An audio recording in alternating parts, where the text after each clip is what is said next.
రేవంత్ రెడ్డి ముఖ్యమంత్రి గారు మాట్లాడుతున్నారట, ఆదాయం ఆశించిన స్థాయిలో లేదు. ప్రతి నెల ప్రభుత్వానికి వచ్చే ఆదాయం 18,500 కోట్లు ప్రతి నెల. ఇందులో ఉద్యోగుల జీతభత్యాలు ఇతర అవసరాలకు 6,500 కోట్లు పోతాయి. అప్పులకు వడ్డీగా 6,500 కోట్లు చెల్లిస్తున్నాం. మిగిలిన 5,500 కోట్లలో సంక్షేమ పథకాలు అమలు చేయాలి. కనీస అవసరాలకు ప్రతి నెల 22,550 కోట్లు కావాలి. అంటే 4,000 కోట్లు తక్కువ పడుతున్నది. ఈ మేరకు ఆదాయం పెంచుకోవాల్సి ఉన్నది. అందుకే కొన్ని ఆర్థికపరమైన సమస్యలు పరిష్కరించలేకపోతున్నాం. రాబడి పెంపునకు మీ సలహాలు సహకారం కావాలి. టీజీఓ ప్రతినిధులతో ముఖ్యమంత్రి రేవంత్ రెడ్డి మాట్లాడిరట. ఎవ్రీ మంత్ మనకు వస్తున్న ఆదాయం 18,500 కోట్లట. అందులో ఉద్యోగుల జీతాలు వాటికి వీటికి 6,500 కోట్లు పోతే, కేసీఆర్ చేసిన అప్పులకు వడ్డీలు 6,500 కోట్లు పోతే, ఇక మిగిలింది ఎంత అంటే 5,500 కోట్లు ఉన్నాయట. మరి 5,500 కోట్లనే పెన్షన్లు కానీ మిగతా అన్నీ కూడా అమలు చేయాలి. మొత్తం రాష్ట్రం ముందుకు నడపాలంటే ఇప్పుడున్న స్కీమ్సే అమలు చేయాలంటే 22,500 కోట్లు అవుతుంది. ఇంకొక 4,000 కోట్లు తక్కువ పడుతున్నది. మిగతాది పూడ్చుకోవడానికి అప్పులు దేవాల్సి వస్తున్నది.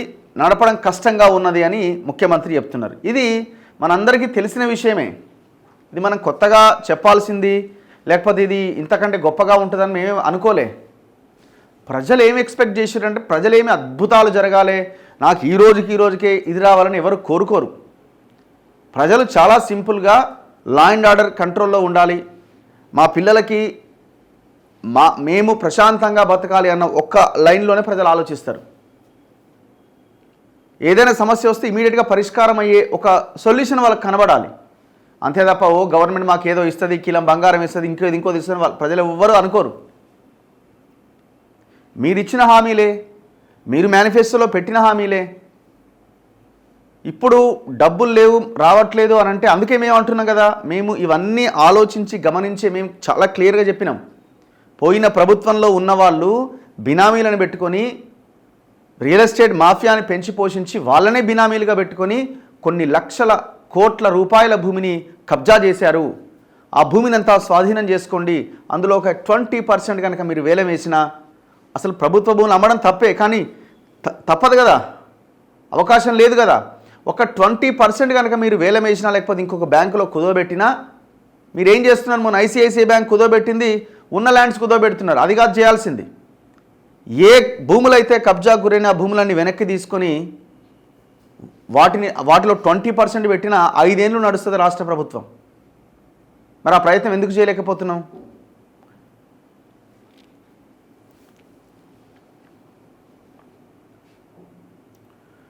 అధికారంలోకి వచ్చిన ఏడాదిలోనే రాష్ట్రంలో సామాజిక మార్పును తీసుకొచ్చాం.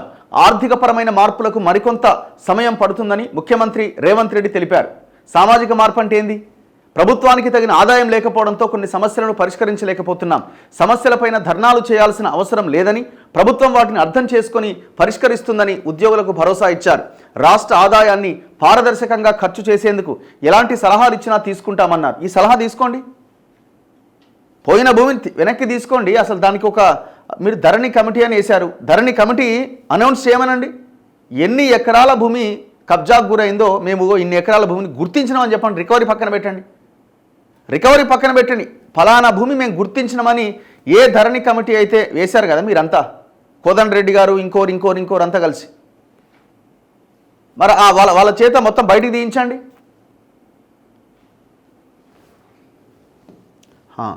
రాష్ట్ర ఆదాయాన్ని పారదర్శకంగా ఖర్చు చేసేందుకు ఎలాంటి సలహాలు ఇచ్చినా తీసుకుంటాం. తెలంగాణ గెజిటెడ్ అధికారుల సంఘం టీజీఓ డైరీ క్యాలెండర్ 2025లను శుక్రవారం సచివాలయంలో ఆయన ఆవిష్కరించారు. ఉమ్మడి రాష్ట్రంలో కంటే ప్రత్యేక రాష్ట్రంలో మీరు ఎదుర్కొన్న ఇబ్బందులు అందరికీ తెలుసు. 10 ఏళ్లలో పరిపాలన వ్యవస్థను భ్రష్టు పట్టించారు. అలాంటి పరిస్థితుల్లో మాకు ఒక గొప్ప అవకాశం ఇచ్చారు. మేము అధికారంలోకి రాగానే పరిపాలన వ్యవస్థను పునరుద్ధరించే ప్రయత్నం చేశాం. అక్కడక్కడ కొన్ని సమస్యలున్నాయి. ప్రభుత్వానికి సరైన ఆదాయం లేకపోవడంతో కొన్నింటిని పరిష్కరించలేకపోతున్నాం. ఆదాయం పెంపునకు మీ సలహాలు సహకారం కావాలి. సంక్షేమం, అభివృద్ధి అర్హులకు చేరేలా మీరే చర్యలు తీసుకోవాలి.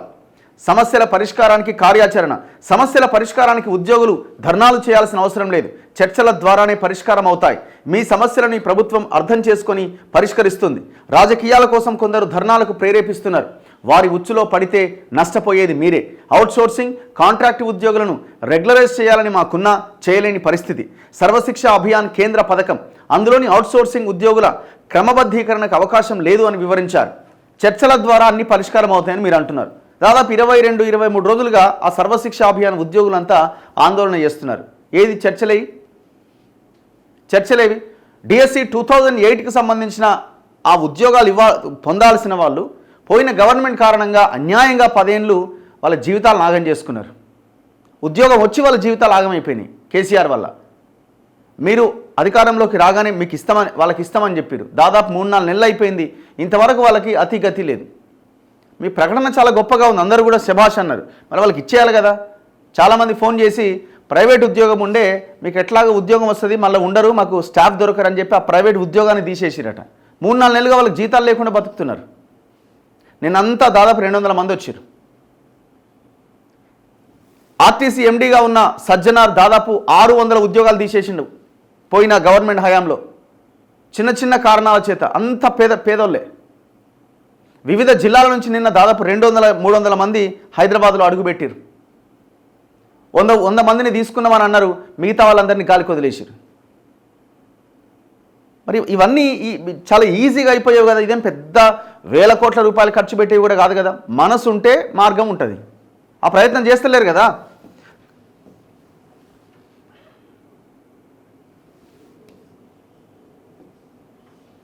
సో ఇట్లా నిన్న ముఖ్యమంత్రి ఆదాయం లేదు జర చూడుర్రి అని వాళ్ళని అడుగుతున్నారట.